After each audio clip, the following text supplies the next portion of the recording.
Bonjour, bienvenue sur Flip, c'est Serge et aujourd'hui je reçois Naël Amamé, fondateur de Le Ciseau.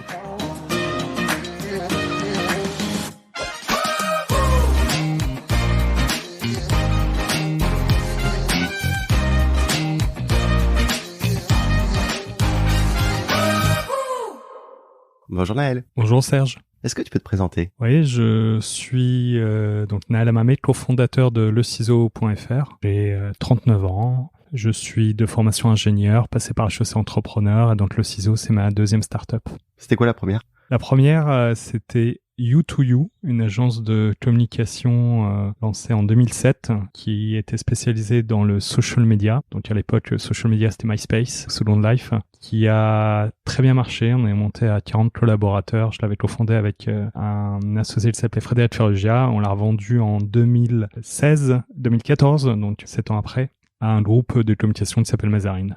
D'accord. Et Le Ciseau, qu'est-ce que c'est ? Le ciseau.fr, c'est un site web et une application mobile qui permet de réserver dans 2500 salons de coiffure dans toute la France. En particulier à la dernière minute, pendant les créneaux vides des salons avec des grosses promotions. Et comment avec Le Ciseau tu te différencies de la concurrence ? En France, c'est le plus gros site, la plus grosse appli en termes d'offres, en termes de nombre de salons de coiffure. Si on devait parler des concurrents, on peut les citer, c'est Treatwell et Balina notamment. Ils sont quasiment présents qu'en région parisienne, là où Le Ciseau est présent dans toute la France. La deuxième différence, c'est que Le Ciseau a démarré et a longtemps été uniquement sur la verticale coiffure, donc on a beaucoup plus d'offres de coiffeurs. Et la troisième chose, c'est qu'on a démarré sur le last minute et sur du moins 50%, sur des systèmes de happy hour, qui fait que très vite le concept a connu un énorme succès médiatique et populaire. On a eu énormément de viralité de bouche à oreille pour ce concept de gagnant-gagnant, où finalement les salons de coiffure, quand à la dernière minute voient qu'ils ont un trou dans l'agenda, mettent des disponibilités sur Le Ciseau, et l'internaute a la possibilité de trouver un coiffeur à la dernière minute avec des avis bien notés, la photo du coiffeur, à moitié prix. Donc c'est 50 au lieu de 100 pour l'internaute et 50 au lieu de 0 pour le coiffeur. Et comment vous faites pour attirer les coiffeurs justement sur la plateforme ? Alors, on a une équipe de commerciaux, une équipe marketing d'inside sales. On les contacte et avec eux, on va faire un diagnostic en disant quel est votre taux de remplissage. Le constat au départ de Le Ciseau, c'est que le taux de remplissage des salons de coiffure, c'est 60%. Donc, en fait, 40% de leur agenda est vide. Ça s'explique parce que depuis 10 ans, les femmes vont de moins en moins souvent chez le coiffeur. Il y a 10 ans, elles y allaient 6 fois par an. Aujourd'hui, elles y vont 4 fois par an. Donc, on a perdu un tiers du business, notamment en raison de pouvoir d'achat. Donc, à la place, sur des sujets, des prestations comme la coloration, en raison du pouvoir d'achat, les clientes ont préféré acheter elles n'ont pas eu le choix, elles ont acheté des colorations au supermarché plutôt que d'aller chez le coiffeur. Et donc, les coiffeurs ont perdu un tiers de leur business et se retrouvent aujourd'hui avec des salons à moitié vides. En parallèle de ça, ils ont une charge de coût composée à 90% de charges fixes, notamment le loyer et la masse salariale. Ça veut dire que finalement, un salon de coiffure, ça ressemble un peu à un hôtel ou à un avion, ou au Stade de France, dans le sens où que ça soit rempli ou que ça soit vide, ça coûte la même chose. Il faut payer le loyer et les salaires. Donc les salons de coiffure ont tout intérêt à remplir à 100% leur salon, quitte à activer le levier de la promotion et de faire varier les prix. Et ça apporte un nom, c'est le yield management. Donc le yield management, on le connaît pour les compagnies aériennes, on le connaît pour les bars, ça s'appelle le happy hour, on le connaît un petit peu pour les hôtels, c'est tarif basse saison, haute saison, etc., etc. Ça n'existait pas dans la coiffure. Et donc on a apporté cette petite innovation qui est de dire, en fait, c'est une aberration économique d'avoir une forte demande, d'avoir des gens qui n'ont pas les moyens d'aller chez le coiffeur, et en face, vous avez des salons à moitié vides. Donc, jouons sur le prix, appliquons le yield management, faisons revenir les Français et les Françaises dans les salons de coiffure plus souvent en proposant des bons plans. T'as quelques chiffres sur Le Ciseau ? Oui, Le Ciseau, ça a été lancé en 2016. Aujourd'hui, c'est une trentaine de collaborateurs. C'est à peu près 2500 salons de coiffure dans toute la France, et c'est autour de un rythme de 20 millions d'euros de volume d'affaires. Petite question sur toi, c'est à quel moment t'as flippé ? Pour Le Ciseau, ça a été une rencontre un peu fortuite avec un coiffeur, un monsieur qui s'appelle Jean-Claude Aubry, qui a un peu plus de 70 ans, qui a fait toute sa carrière dans la coiffure. Il a un peu plus de 100 salons dans le sud de la France. Et c'est monsieur Jean-Claude Debris qui m'a expliqué les problématiques dans la coiffure. Donc le fait que c'était surtout des charges fixes, que les femmes y allaient de moins en moins souvent et que probablement il y avait avec le digital un moyen de résoudre ce dilemme. Avec mon associé Jean Delaporte, on a lancé ce concept de le ciseau à partir de cette problématique, ce diagnostic que nous avait apporté ce coiffeur en 2016. Et devenir entrepreneur, c'était quelque chose que t'ambitionnais depuis le début, ou ça s'est fait à partir d'une rencontre aussi? Non, c'est après mes études d'ingénieur, j'ai fait le master HEC entrepreneur qui prépare la création d'entreprise.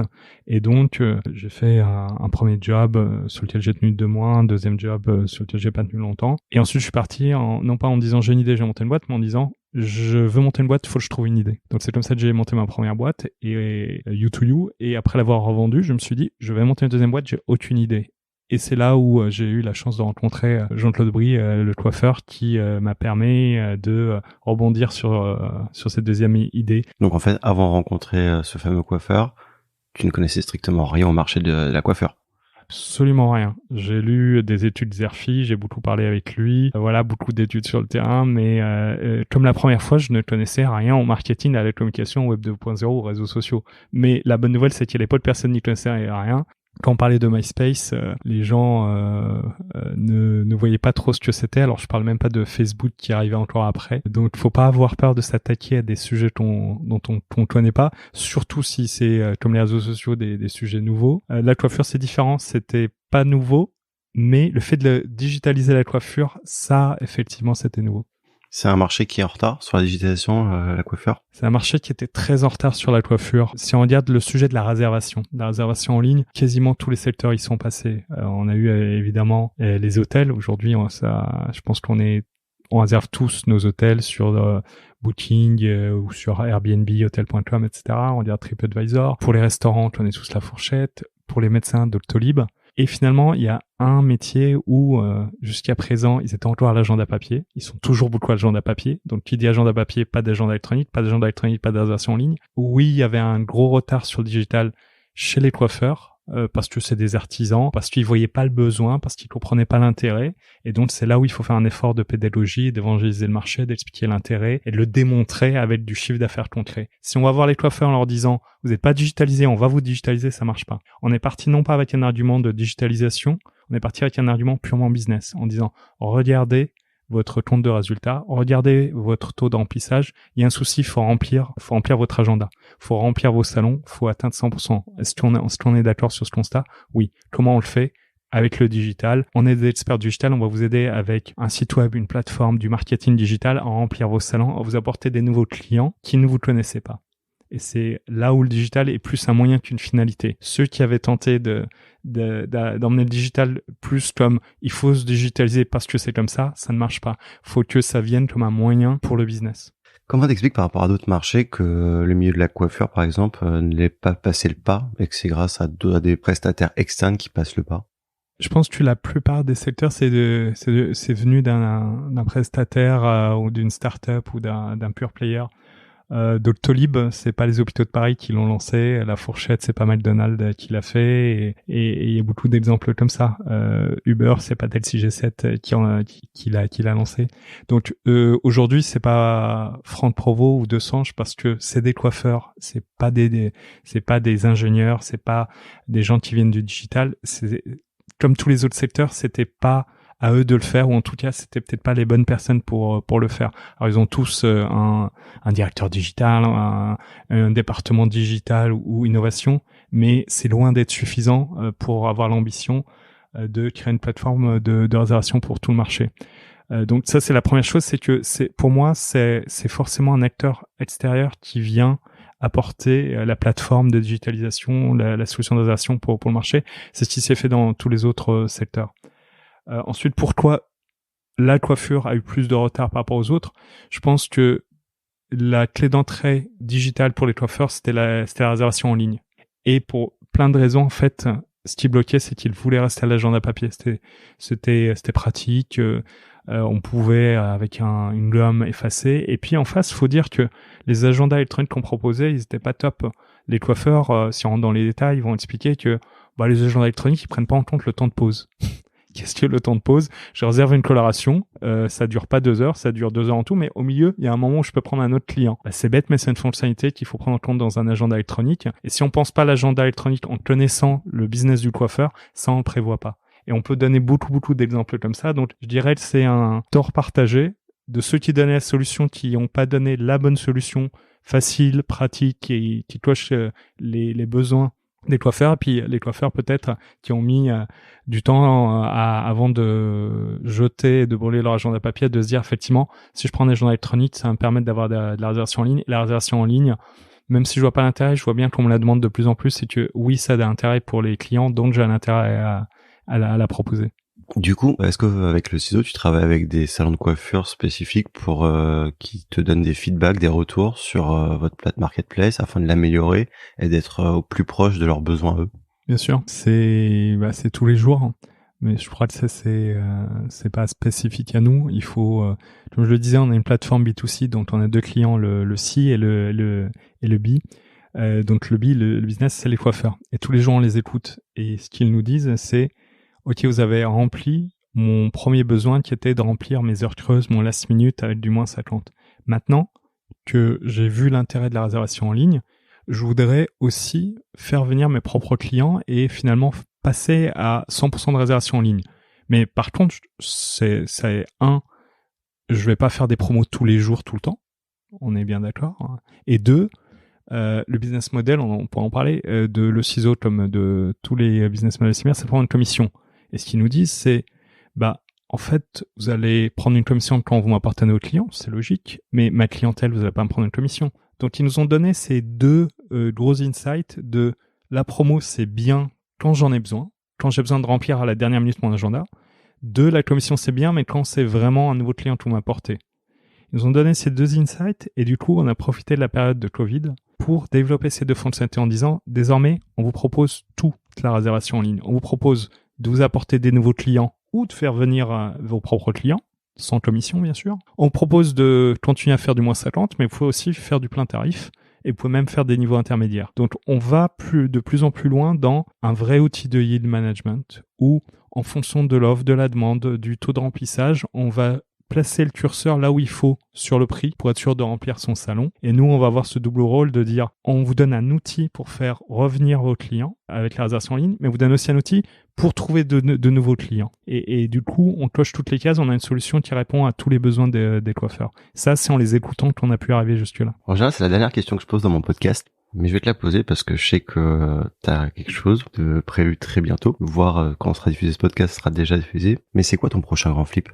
On va fusionner avec une société qui s'appelle Flexi. Alors, Flexi en 2 mots, c'est au départ des partenaires. C'est une société qui propose un logiciel en SaaS aux coiffeurs et aux instituts de beauté.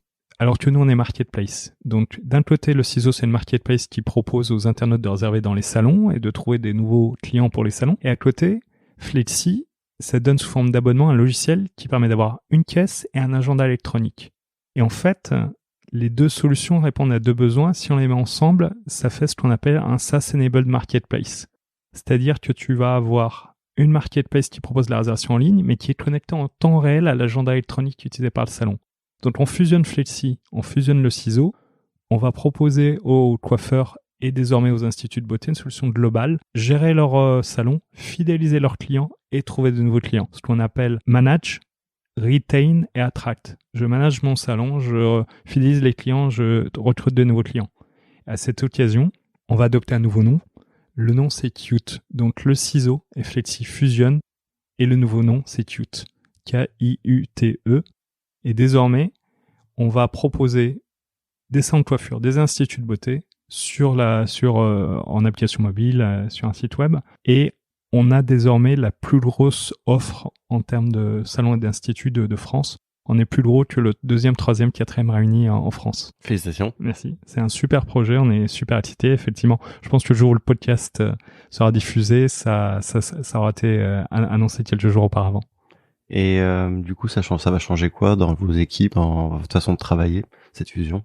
On y travaille depuis quelques semaines. La fusion, c'est quelque chose que je découvre, qui est vraiment passionnant. Dans les startups, on connaît souvent les exits. Moi-même, j'ai vendu ma première boîte. Là, en fait, il y a des sites pour personne. C'est-à-dire qu'on avait 2 boîtes, ça devient une, et c'est qu'une étape dans l'histoire. Et en même temps, il faut que tout le monde travaille ensemble. Donc, le nouveau nom, quelque part, c'est une des étapes de cette fusion. C'est de dire, en fait, pour fusionner, il faut déjà se dire, on est une nouvelle entité. On n'est plus le ciseau. On n'est plus Flexi, on est Qt. On est désormais une nouvelle entité.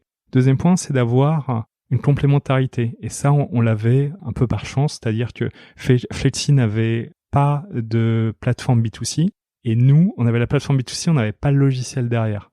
Or, ce que nous dit le marché, ce que nous disent les centres de coiffure et les instituts de beauté, c'est il faut une solution globale, et même d'un point de vue opérationnel, il faut que les deux soient super connectés. On donne l'exemple de l'agenda qui doit être synchronisé avec la réservation en ligne. Sur la fusion en elle-même, alors il y a une partie purement légale, financière, structuration juridique et financière. Ça, c'est, je dirais, à la fois la partie la plus dure et finalement la plus simple, puisque tu le fais faire à des experts, à des avocats, etc. Ensuite, le plus lourd challenge, c'est de faire adhérer les équipes à cette nouvelle fusion. Il se trouve qu'on a des cultures très proches entre les deux entreprises, et donc on met en place tous les moyens pour que on va vers quelque chose de nouveau qui s'appelle Qt, qui a ces valeurs qui sont communes aux deux anciennes entités. On est dans les mêmes locaux, les commerciaux vendent les deux outils, les deux équipes de dev fusionnent, les deux produits fusionnent. Et donc, il y a un petit peu cette fusion à toutes les échelles de la boîte, dans tous les départements de la boîte. Ils avaient du marketing B2B très fort, on avait un marketing B2C très fort, on fusionne aussi les deux. Voilà, c'est un exemple parmi d'autres. Sur le produit et la tech, on maîtrise la marketplace, ils maîtrisent le SaaS. Donc là, on est assez pointu, 1 + 1 vont faire 3. Et par rapport au salon de beauté, justement, il y a aussi un retard dans la transformation digitale des salons de beauté, où vous avez peut-être votre expertise, vos connaissances à leur apporter. C'est assez proche des coiffeurs. Et d'ailleurs, Flexi propose son logiciel aussi bien au salon de coiffure qu'aux instituts de beauté. Tout institut de beauté, épilation, manicure, pédicure, soins, massage, etc. Finalement, c'est quasiment le même produit. Et c'est aussi la même clientèle B2C. Les internautes, on a fait un sondage sur... tout à l'heure, je parlais des insights que nous ont apporté les salons de coiffure. On a fait aussi pas mal de sondages et d'interviews, d'enquêtes auprès de nos clients B2C, des internautes qui sont près d'1 million sur Qt ex le ciseau. On leur a dit, on a plein d'idées de nouvelles features, de trucs à développer, de nouveautés. Est-ce que vous pouvez nous dire laquelle, pour vous, est la plus prioritaire? Et à l'unanimité, très très loin en numéro 1, c'était, en fait, on veut exactement ce que vous faites, mais sur les instituts de beauté. On veut pouvoir réserver une épilation, une manicure, une pédicure, un massage aussi facilement sur la même plateforme avec le même compte que ce qu'on a aujourd'hui pour la coiffure. Les instituts de beauté, effectivement, c'est très proche des centres de coiffure. Ils ont besoin d'un agenda, d'une caisse et d'obtenir la réservation en ligne. Et les deux business, c'est des business de beauté, avec la même clientèle, donc ça fait vraiment sens de regrouper les deux. Le parti pris de le ciseau au départ, c'était de dire soyons très bons sur une verticale avant de passer à la suivante. Je pense qu'on a suffisamment été loin sur la coiffure pour désormais lancer l'Institut de beauté. Et ce qui est bien avec cette fusion, c'est qu'on va pouvoir les lancer très rapidement. On va bénéficier tout de suite de 4000 instituts de beauté qui étaient inscrits sur Flexi. Et donc Qt va proposer du jour au lendemain à peu près 10 000 salons et instituts, à peu près moitié salons de coiffure, moitié instituts. Donc c'est là où je disais en termes d'offres, on va devenir ultra leader sur ce qu'on propose aux internautes. 10 000 sur le marché France, on est d'accord. Sur le marché France uniquement. Oui. Ensuite, on attaquera évidemment l'international. Et vous êtes déjà lancé à l'international ou pas encore? Non. Pour l'instant, on est pure France. Et l'idée, c'est de devenir ultra leader. Si j'étais un peu proche, je dirais quasi monopole en France avant d'attaquer les autres marchés, parce que c'est des marches winner takes all. Donc il y aura, à la fin, il n'y en aura qu'un. Aujourd'hui, il y avait Mon Docteur à Doctolib. Aujourd'hui, il n'y a plus que Doctolib. On connaît quasiment que la fourchette pour les restaurants. Et on connaît que Airbnb pour l'hôtellerie. Pour l'hôtellerie ou Booking si c'est des hôtels, mais effectivement, c'est compliqué d'avoir plusieurs plateformes. Donc, on va s'assurer que déjà sur la France, c'est Qt ultra leader. Bien que tu parles de la restauration, justement. C'est quoi la différence en termes de transformation digitale entre la beauté, par exemple, par rapport au monde de la restauration? Est-ce qu'il y a des différences ou c'est le process est le même pour digitaliser? Alors pour être honnête, le ciseau au départ ça a été créé, le nom, presque en hommage à la fourchette. C'est comme ça qu'est venue l'idée. Mais ne parlons plus de le ciseau que je fais ici, le nouveau nom c'est Qt. Quand on a lancé Qt, on s'était posé ces questions, c'est en quoi un coiffeur est différent d'un restaurateur ou même d'un médecin. Alors sur le restaurant, je pense que le yield management s'applique moins pour 2 ou 3 raisons. La première, c'est que il y a plus de charges variables, donc moins de charges fixes, dans la restauration que dans la coiffure. Dans la coiffure, tu as masse salariale et loyer. Sur le restaurant, tu as masse salariée et loyer, mais tu as aussi les matières premières. Donc ça veut dire que tu as moins de marge de manœuvre pour faire baisser ton prix. Sur la coiffure, si je caricature, tu pourrais même en faisant moins de 80% être gagnant. Si jamais tu dis j'aurais pas eu de clients, finalement je vais utiliser un peu de shampoing, un peu d'eau, mais c'est pas grand chose. Sur la restauration, c'est plus compliqué de faire des grosses remises parce que tu as quand même cette matière première. Deuxième chose, c'est l'élasticité temporelle. C'est-à-dire qu'on pourrait très bien convaincre des gens de venir chez le coiffeur le mardi au lieu du samedi. Ça va être plus compliqué de convaincre des gens de déjeuner à 11h ou à 15h. Il y a quand même une concentration pour les repas. Donc, ces deux facteurs font que, je pense, la restauration s'adapte moins bien à ce yield management de jouer avec l'offre et la demande, de faire, de lisser en fait le trafic parce que les gens déjeunent à peu près ou dînent à peu près à la même heure et que tu peux pas non plus trop jouer sur la promotion parce que tu as quand même tes matières premières à payer. Comment le monde de la tech justement aide aujourd'hui les salons de coiffure et les salons de beauté? Côté SaaS, donc ce qu'on appelle aujourd'hui Qt Pro, c'est en leur donnant un logiciel qui aide à gagner du temps. En fait, en ayant une caisse qui permet d'avoir des stats, d'avoir un export pour le comptable, d'avoir même des outils marketing auxquels les artisans n'avaient pas accès avant, comme la carte de fidélité, le chèque cadeau. Finalement, le digital leur donne beaucoup d'outils pour bien manager leur salon en moins de temps, pour suivre leur rentabilité, pour acquérir de nouveaux clients. Donc, en résumé, je dirais que la tech apporte des outils de marketing digital et de digital auxquels seuls les grands groupes de coiffure ou de beauté avaient accès. Quand tu t'appelles Franck Provost ou Dosange, tu as les moyens de payer un prestataire techno pour te faire ton site web, ton appli mobile, pour te faire tout ce que tu demandes. Quand tu es un petit artisan, jusqu'à présent, pour toi, le digital, la tech, c'était inaccessible. Tout soit trop compliqué, soit trop cher.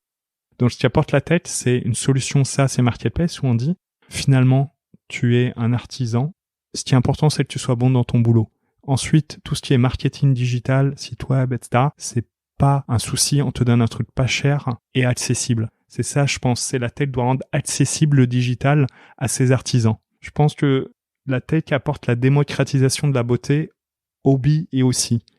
La démocratisation de la beauté pour le B, c'est, encore une fois, de dire, c'est pas parce que t'es petit que t'as pas le droit d'avoir ton site web et une caisse, un agenda électronique et plein d'outils marketing et digitaux. T'as le droit de bénéficier de toute la puissance du digital pour trouver des nouveaux clients, gérer ton salon, etc. Côté C, c'est de dire, on va vous rendre accessible dans la beauté dans le sens où vous allez avoir accès à tout. Vous allez avoir accès à tous les artisans qui sont autour de chez vous. Vous allez avoir accès à leurs horaires. Vous allez avoir accès à leur carte des prix. Vous allez pouvoir avoir accès aux avis, pouvoir réserver. Donc, je pense que c'est cette démocratisation, c'est le fait de rendre accessible, de rapprocher en fait les deux mondes, C et B, de la beauté, qui était très éclaté parce que comme c'est un monde d'artisans, 90% des salons de coiffure, c'est des indépendants. Donc, on connaît bien sûr les grands noms, les grandes anciennes, c'est rien, c'est tout petit. Et c'est un monde éclaté d'offres de petits artisans. Donc, il faut que la tech rassemble tout ça sur une plateforme pour que les internautes puissent avoir accès à l'information, comme ça peut être le cas sur Booking ou La Fourchette. On va parler un peu de toi avant de terminer ce podcast. Et aussi investisseur, il paraît, pour les startups en early stage. Comment t'en arrives à devenir investisseur? Quand j'ai revendu ma première société, donc U2U en 2014, j'ai eu pas mal de copains ou de relations autour de moi qui étaient en train de lancer leur startup. Et donc, ça s'est fait vraiment comme ça, un peu par hasard, par réseau, où on m'a dit c'est super que tu as réussi ta boîte, est-ce que tu veux pas investir chez nous? Et donc, du coup, j'ai dû investir dans 5 ou 6, 7 boîtes sur des petits tickets de business angel. Et je me suis planté 6 sur 7 fois parce que je pense que on fait ça plus par passion, par coup de cœur. Je pense qu'il y a une grosse différence entre les business angels, les investisseurs particuliers, les ex-entrepreneurs qui investissent et les vrais investisseurs institutionnels qui ont professionnalisé la démarche. Quand tu es business angel, déjà en deal flow, tu as pas accès à tous les dossiers, tu as accès que finalement à ton réseau et aux mecs qui ont entendu parler de toi et qui viennent vers toi parce qu'ils tombent sur LinkedIn ou il y a un copain qui connaît quelqu'un qui te connaît. Et donc du coup, moi, tous les deals que j'ai eus, ils sont arrivés comme ça. C'est soit mon réseau N+1, soit N+2. Donc c'est des gens qui m'ont apporté des dossiers.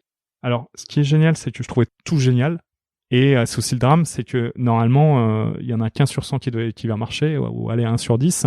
Mais comme tu trouves tout génial, tu investis quasiment dans tout. Les investisseurs professionnels t'expliquent que, En fait, c'est un métier où tu dis non 9 fois sur 10 parce que tu es hyper select. Tu fais un deal flow où un investisseur professionnel va recevoir 1000 dossiers, il va en sélectionner 10 au max. Moi, j'en recevais 10, j'en sélectionnais 5. Donc, c'était pas... Donc, statistiquement, tu savais que t'allais te planter. Si on voit juste le ROI pur. Maintenant, je me suis éclaté. J'investis dans un restaurant, un truc sur les drones, une appli SaaS, 2 applis SaaS, une marketplace, et vraiment dans tout type de domaine. Aujourd'hui, je ne parlerai pas de ceux malheureusement qui ont échoué pour Utsugi et raison. Je suis fier d'avoir eu, et là c'est un coup de chance, d'avoir été un des premiers investisseurs de Home Exchange. Exodius Studios, qui fait partie de Next40, qui est une super boîte avec 2 super entrepreneurs, Emmanuel Arnaud et Charles-Édouard Girard. Ils ont monté finalement un truc qui permet d'échanger des maisons partout dans le monde. Là, tu as un super appart. Tu pourras te dire, tiens, j'ai envie demain d'aller à New York ou à Sydney. Et ben en fait, ça va te coûter quasi zéro. Tu vas proposer ton appart, ça va te faire gagner des points. Ces points, tu les utilises pour aller chez une autre personne de la communauté. Voilà. Donc, si je peux me permettre un conseil aux entrepreneurs ou ex-entrepreneurs, c'est investissez, mais partez du principe qu'il y a plus de 9 chances sur 10 que vous le fassiez plus pour le plaisir et pas pour le ROI, ça a de fortes chances malheureusement de se planter. Moi, j'ai eu de la chance avec Home Exchange de tomber sur 2 super entrepreneurs qui sont arrivés sur un super projet. Si je me trompe pas, normalement, il y a une règle, c'est sur 10 startups investies, normalement, il y en a une qui réussit, logiquement, et normalement, le seul qui réussit, normalement, doit couvrir les 9 autres échecs. Ça marche avec toi, cette règle ou... Ça marche, mais au Exchange, j'ai pas encore eu d'exit. Donc, je te le dirai si jamais ça devient une licorne ou si c'est introduit en bourse. Mais effectivement, c'est la règle. Maintenant, j'ai d'autres copains business angels, ils ont investi dans 30 boîtes et les 30 ont échoué. C'est peut-être une règle qui s'applique à grande échelle. Maintenant, justement, peut-être que le conseil qu'on peut donner à quelqu'un qui voudrait devenir business angel, c'est de dire, si tu as 50 000 euros à investir, et faut déjà savoir. Donc, les business angels, c'est souvent des entrepreneurs qui ont déjà fait un site, etc.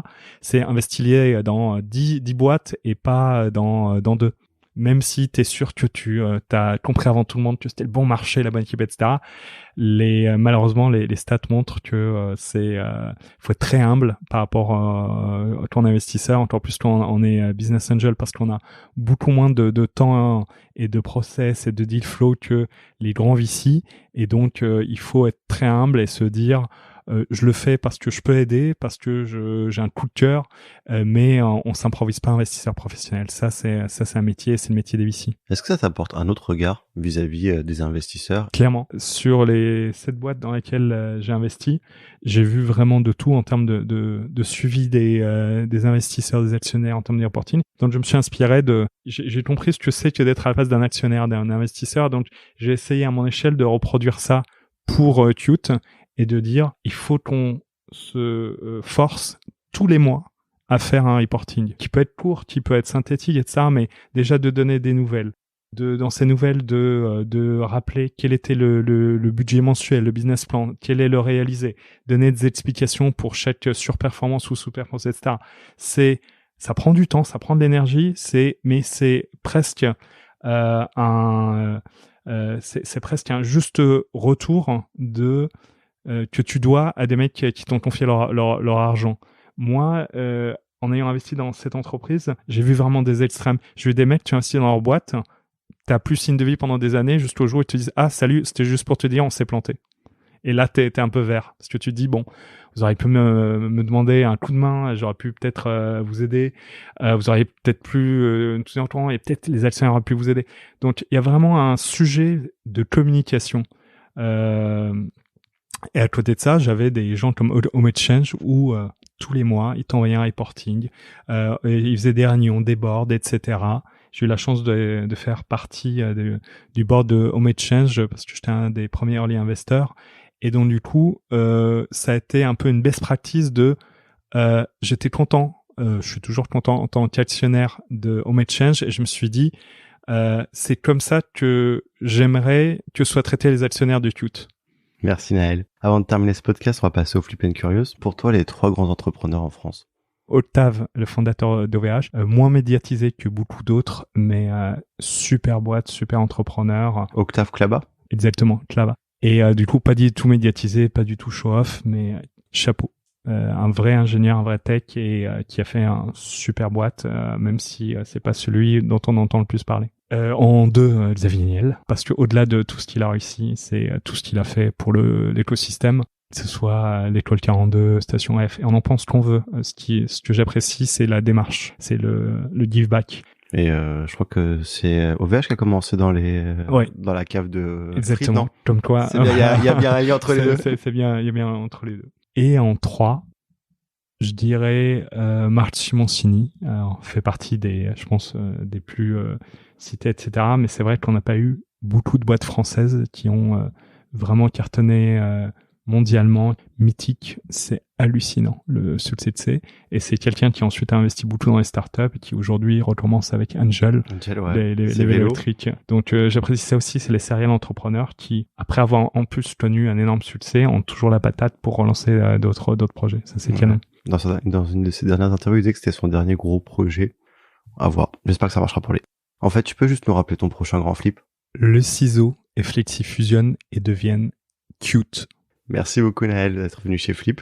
Merci beaucoup Serge, c'était un plaisir. Merci à vous tous d'avoir écouté Flip et à bientôt. Ciao. Si vous avez aimé, n'hésitez pas à liker, partager et commenter. Et vous, le grand flip, c'est pour quand ?